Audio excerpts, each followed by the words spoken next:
पाक ऑक्युपाइड जम्मू कश्मीर यह भारत का हिस्सा था, है और रहेगा। हम इसको मानते रहेंगे बहनों भाइयों से हम कभी भूलेंगे। जब तक झंगड़ पर भारत का झंडा नहीं फहरा लूंगा तब तक मैं पलंग पर नहीं सोऊंगा। ये कैसे हो सकता है?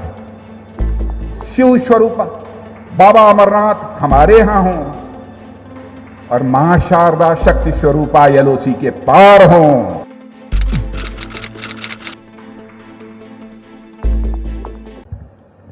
जम्मू कश्मीर पीपुल्स फोरम के चेयरमैन आदरणीय रमेश जी सब्बरवाल और अभी अभी जिनका आपने उद्बोधन सुना है, ऐसे राष्ट्रीय स्वयंसेवक संघ के स्तर कार्यवाह आदरणीय दत्तात्रेय जी Hosabale, justice Pramod ji Kohli, lieutenant general R K. जी Sharma, lieutenant general MS.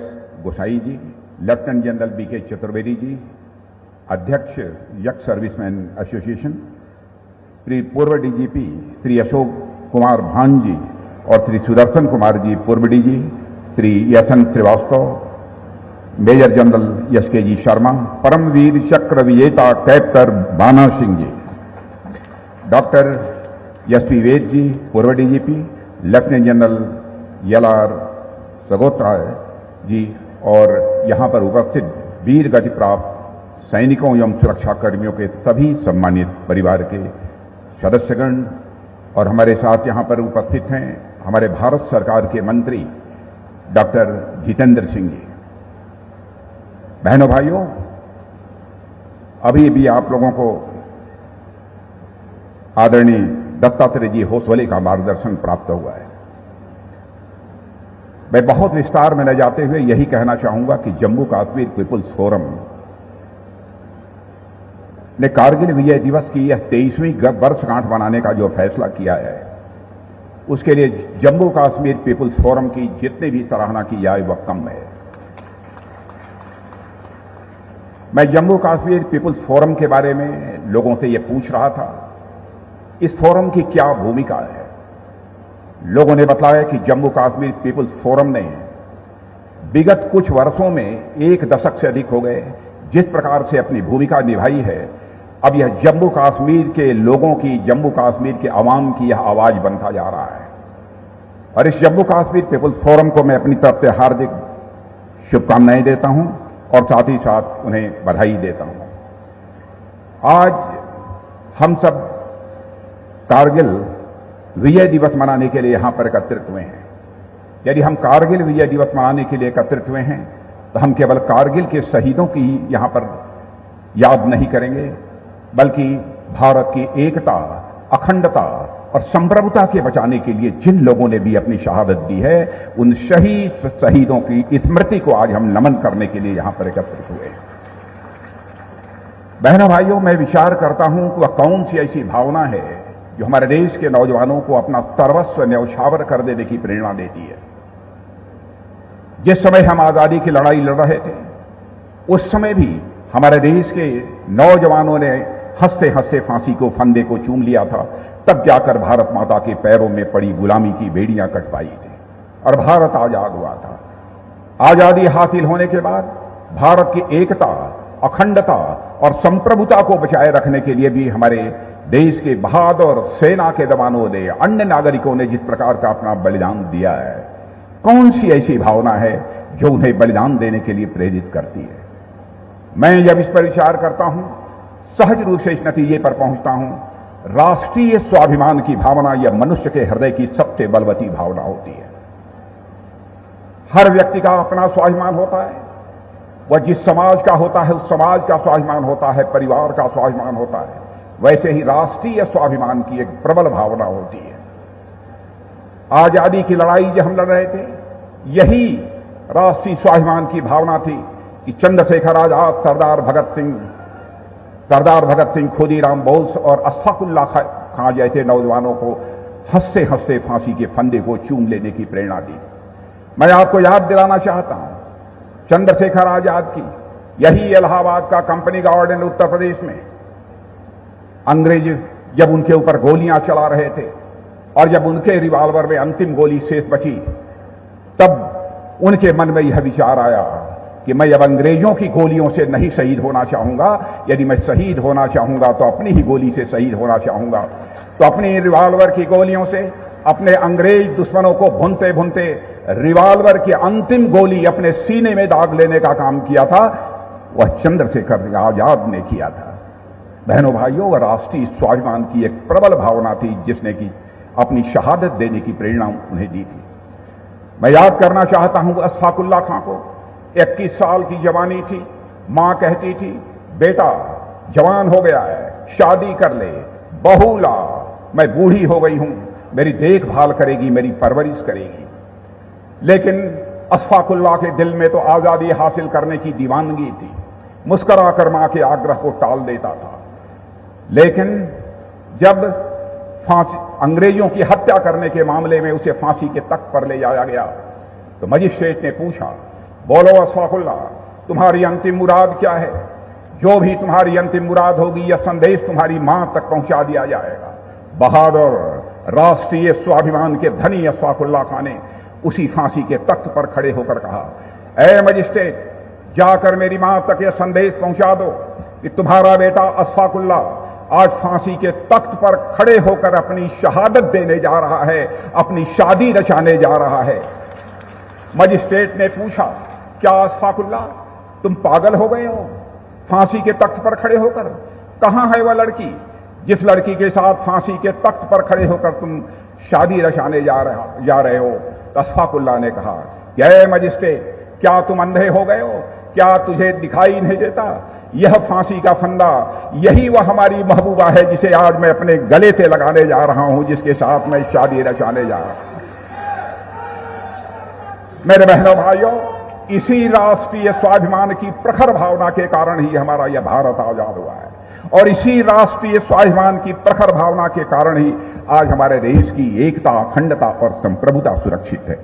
Bharat की एकता, अखंडता और संप्रभुता को बनाए रखने में हमारे सेना के जवानों में जो योगदान दिया है, बहनों भाइयों, भारत उसे कभी भूल नहीं सकता है। और जिन भी हमारे जवानों ने अपनी शहादत दी है भारत की एकता, अखंडता और संप्रभुता को बचाए रखने के लिए, मैं उन सारे शहीदों की स्मृति में शीश झुकाकर नमन करता हूं, और उन माताओं और उनके पिता, उनके भी चरणों में मैं शीश झुकाकर मैं नमन करना चाहता हूं, जिन्होंने ऐसे लाल पैदा किए, जिन्होंने की अपनी सीमाओं की रक्षा के लिए, देश की एकता और अखंडता की रक्षा के लिए अपना सर्वस्व न्यौछावर कर दिया है। मेरे बहनों भाइयों, आज केवल हम यहां पर कारगिल विजय दिवस मनाने के लिए एकत्रित नहीं है। सारे शहीद जिन्होंने की भारत की एकता, अखंडता और संप्रभुता की रक्षा की है, उनके लिए हृदय से श्रद्धांजलि अर्पित करने के लिए, उनकी स्मृति को नमन करने के लिए हम यहां पर एकत्रित हुए हैं।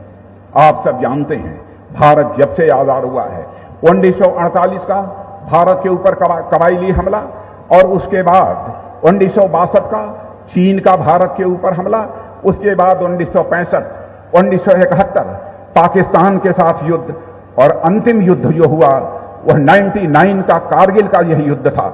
मैं यह मानता हूं 99 का जो कारगिल का युद्ध था वो फुल स्केल वार नहीं था, बल्कि वह एक लिमिटेड वार था। लेकिन हर वार में हमारे देश के सेना के नौजवानों ने अपनी शहादत दी है। और मेरे बहनों भाइयों, जम्मू कश्मीर और लद्दाख का यह पूरा इलाका मेन वार थिएटर बन गया था। जब से आजादी हासिल हुई है तब से ये जम्मू कश्मीर, लद्दाख, ये पूरा इलाका ही ये पूरा मेन वार थिएटर बना हुआ है। आजादी के बाद से बराबर इस इलाके पर दुश्मनों की गिद्ध दृष्टि लगी हुई थी, लेकिन अपने पराक्रम और बलिदान से के परिणाम स्वरूप यह हमारे दुश्मनों के मंसूबों को नाकाम करने का काम हमारे देश की सेना के जवानों ने किया है। बहनों भाइयों, मैं यहां कुछ प्रमुख घटनाओं की चर्चा करना चाहता हूं। साथियों, सेनाओं में तो कई ऑपरेशन हुए हैं, हो रहे हैं, और भविष्य में भी जरूरत पड़ी तो होते रहेंगे। लेकिन यहां पर ऑपरेशन विजय नाम के जो एक ऑपरेशन हुआ था उसकी मैं यहां पर चर्चा करना चाहता हूं। शायद बहुत कम लोगों को मालूम होगा कि सैनिकों के द्वारा जो ऑपरेशंस किए जाते हैं, तो ऑपरेशन विजय का यह पहला नाम कब लोगों के सामने आया? आप सबको मालूम है, राजौरी जिला इसी जम्मू के अंदर है। छोटी सी जगह है झंगड़ में 1948 में जब कबायलियों ने कब्जा कर लिया था बहनों भाइयों, तो उस कब्जे से झंगड़ को छुड़ाने की जिम्मेदारी यदि किसी को सौंपी गई थी तो ब्रिगेडियर उस्मान को यह जिम्मेदारी बहनों भाइयों सौंपी गई थी। और ब्रिगेडियर उस्मान ने जिस बहादुरी का परिचय दिया था, उसकी दास्तां से मैं समझता हूं जम्मू कश्मीर ही नहीं बल्कि पूरे हिंदुस्तान की जनता अच्छी तरह वाकिफ है। और उन्होंने संकल्प लिया था, जब तक झंगड़ पर भारत का झंडा नहीं फहरा लूंगा तब तक मैं पलंग पर नहीं सोऊंगा। यह संकल्प लेने वाला भी कोई था तो वह ब्रिगेडियर उस्मान थे बहनों भाई। यहीं पर मुझे याद आ जाती है महाराणा प्रताप की। महाराणा प्रताप ने भी यह संकल्प लिया था कि जब तक मेवाड़ को मैं आजादी नहीं दिला लूंगा तब तक मैं पलंग के ऊपर नहीं सोऊंगा।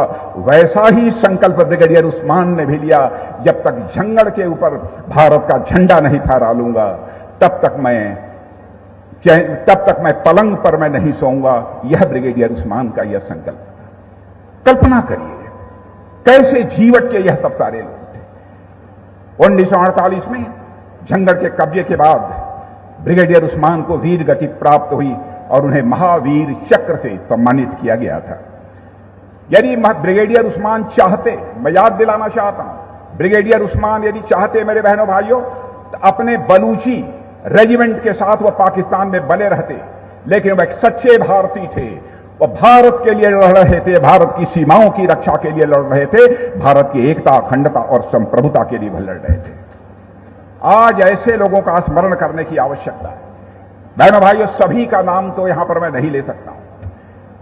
कई नामों की चर्चा हमारे आदरणीय दत्तात्रेय जी होसबले ने आपसे के सामने की है। मेजर सोमनाथ जी शर्मा, उनके कंट्रीब्यूशन को, उनके योगदान को यह देश कैसे भूलेगा। हम उन्हें कभी नहीं भूल सकते। उन्हें वीरता के लिए परमवीर चक्र से उन्हें सम्मानित किया गया था और यह परमवीर चक्र प्राप्त करने वाले वह पहले हमारे भारत के नागरिक थे। और बहनों भाइयों, आज जो जम्मू कश्मीर का स्वरूप है, इस स्वरूप को बचाए रखने में, बनाए रखने में बहुत बड़ा योगदान है हमारे भारत के सेना की नौजवानों का योगदान है।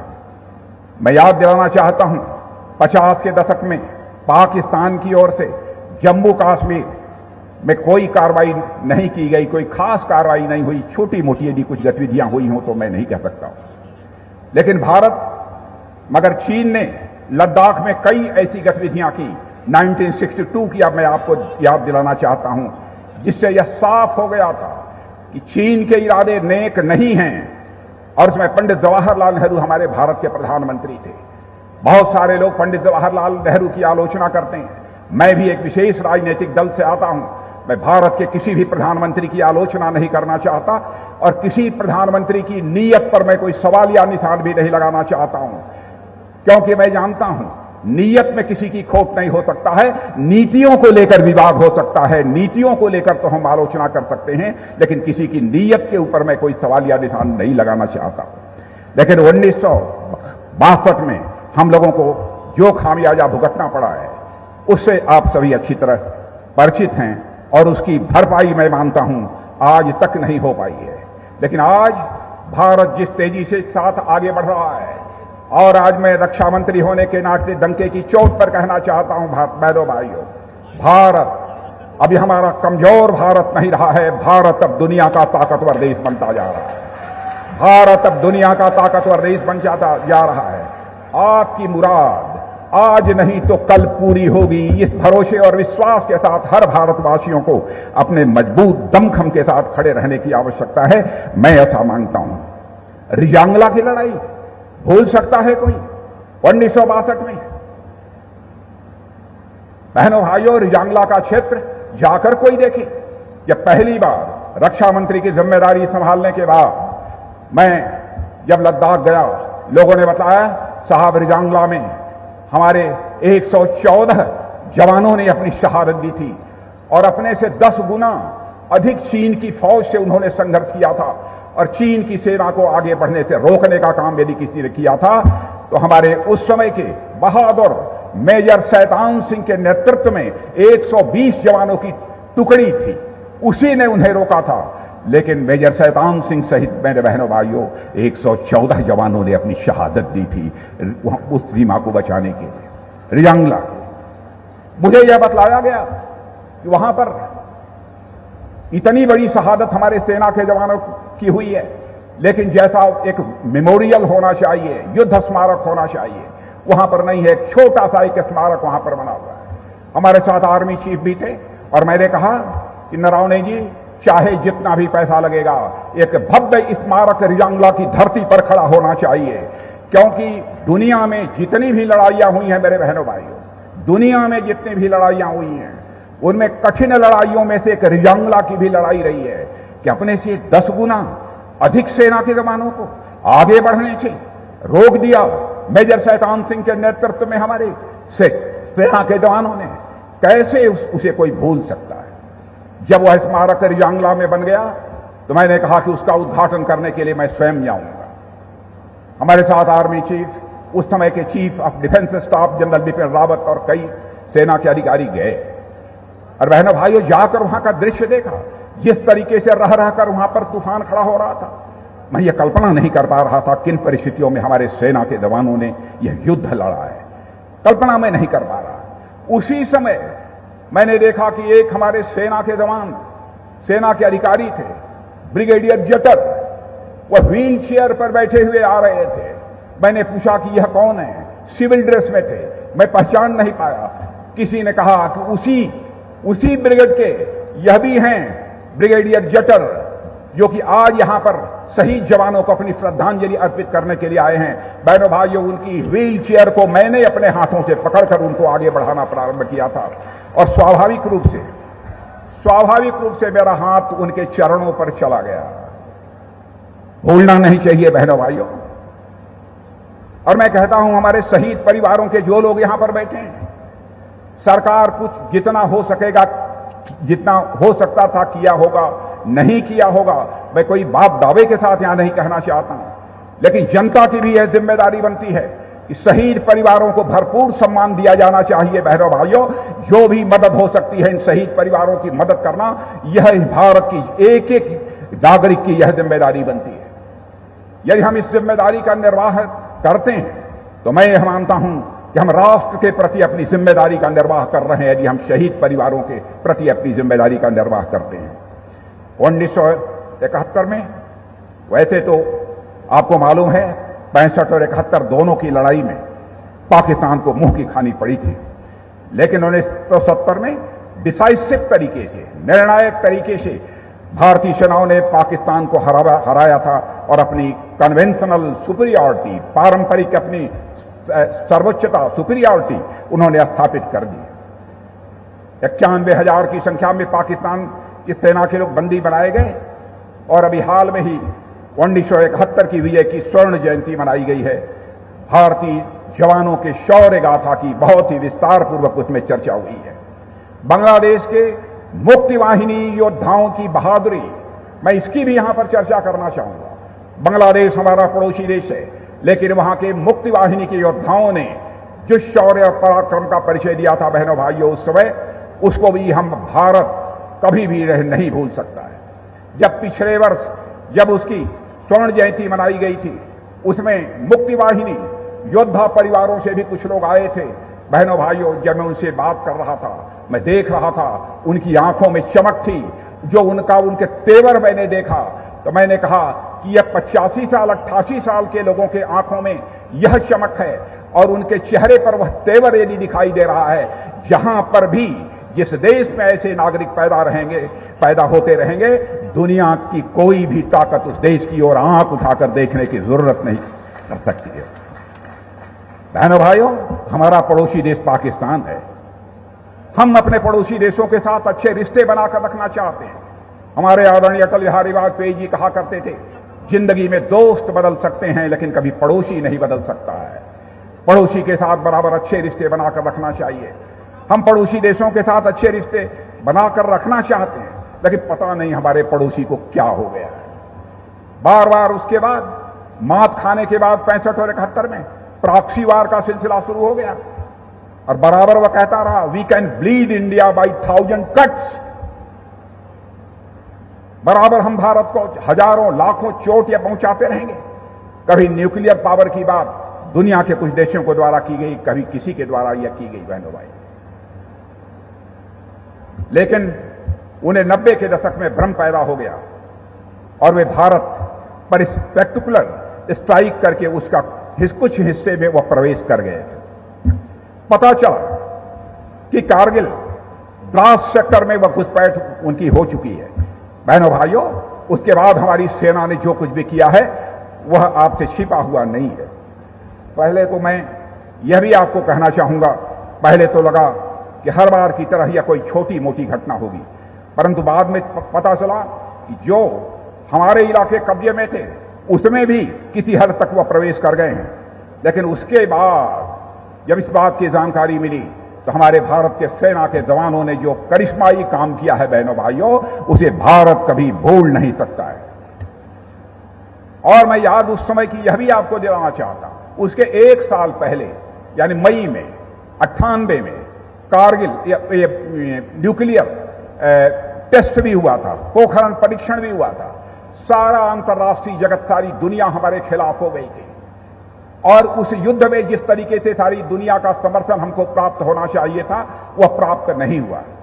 फिर भी आदरणीय अटल बिहारी वाजपेयी जी ने अपनी हिम्मत नहीं हारी बहनों भाइयों, और सेना की बराबर जवानों की और अधिकारियों की हौसला अफजाई करते रहे।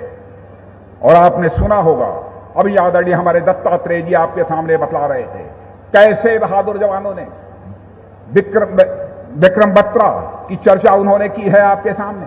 कैप्टन विक्रम बत्रा, उन्होंने कहा मैं जाऊंगा तो या तो भारत का तिरंगा झंडा लहराते हुए जाऊंगा, यदि हार गया तो तिरंगे झंडे में लिपट कर मैं जाऊंगा।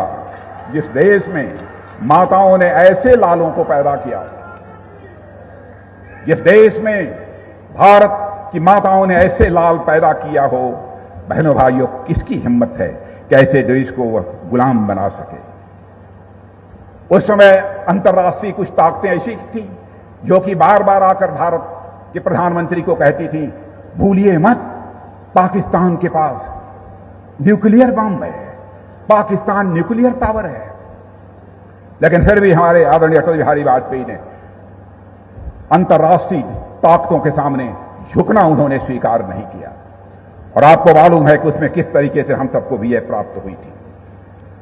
पहले तो उसके पहले स्वयं बस पर चढ़कर पाकिस्तान वह गए थे और लाहौर का जिस तरीके से लाहौर में लाहौर डिक्लेरेशन हुआ था फरवरी 99 में, उससे भी आप परिचित हैं। हम कभी सोच नहीं सकते थे इतना बड़ा लाहौर डिक्लेरेशन होने के बाद पाकिस्तान इस प्रकार की नापाक हरकत करने की कोशिश करेगा, लेकिन उसने किया है मेरे बहनों भाई।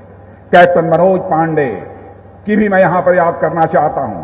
खलबार हिल्स पर कब्जा करने के दौरान उनको वीर गति प्राप्त हुई थी, परमवीर चक्र भी उन्हें मिला हुआ था। राइफलमैन संजय कुमार को भी बहादुरी के लिए परमवीर चक्र उस समय प्राप्त हुआ था।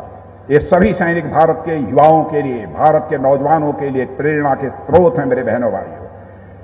और आप जानते हैं अंततोगत्वा भारत को कारगिल युद्ध में विजय प्राप्त हुई थी। और मैं विश्वास के साथ कहना चाहता हूं कि आगे भी यदि हमारी विदेशी ताकतों ने हमारी तरफ आंख उठाकर देखने की कोशिश की और यदि जंग हुआ तो फिर से विजय प्राप्त होगी, तो भारत को विजय प्राप्त होगी, यह मैं विश्वास के साथ कह सकता हूं। आज यहां मैं एक बात की और मैं चर्चा करना चाहता हूं। जब भी पाकिस्तान के साथ हमारा युद्ध हुआ है, चाहे चीन के साथ हमारा युद्ध हुआ है, जम्मू कश्मीर की जनता बराबर सेना के जवानों के साथ खड़ी रही है। कुछ लोगों की बात छोड़ दी है, चाहे हिंदू रहा हो चाहे मुसलमान रहा हो, सभी भारत के सेना के जवानों के साथ खड़े रहे हैं बहनों भाइयों। हम इसको नहीं भूल सकते हैं। प्रारंभ से ही जिस पंडित श्यामा प्रसाद मुखर्जी की चर्चा अभी आदरणीय दत्तात्रेय होसबोले जी ने की है, उनके द्वारा हमारे वहां पंडित प्रेमनाथ जी डोंगरा, सब लोग ये कहते थे धारा 370 का यह आर्टिफिशियल लीगल बैरियर क्यों होना चाहिए जम्मू कश्मीर के साथ। क्या एक आंगन में यदि 4 कोने होते हैं तो 4 कोनों में क्या कोई स्पेशल कोना हुआ करता है? क्या किसी मां के 4 औलादें हुआ करती हैं तो 3 औलादें नालायक होती हैं और एक लड़का कोई स्पेशल, कोई नौजवान या स्पेशल औलाद हुआ करती है? ऐसा कभी नहीं होता है। इसलिए उस समय भारत भी सोचता था।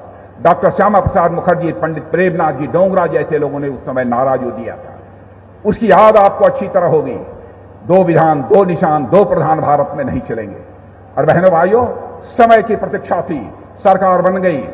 भारत ने जो उस समय सोचा था, हमने जाकर उसको पूरा कर दिया बहनों भाइयों सरकार बनने के बाद। और लीगल, एक आर्टिफिशियल लीगल बैरियर जो लगा हुआ था जम्मू कश्मीर के साथ, धारा 370 का हमने उसे समाप्त कर दिया।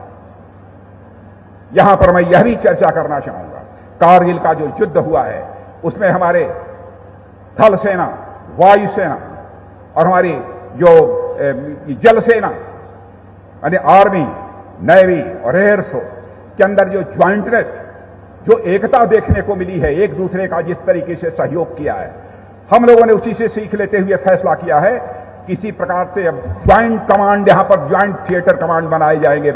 हमारे देश में अब ज्वाइंट थिएटर कमांड बनाए जाएंगे और उस दिशा में हम तेजी के साथ मेरे बहनों भाइयों हम आगे बढ़ रहे हैं।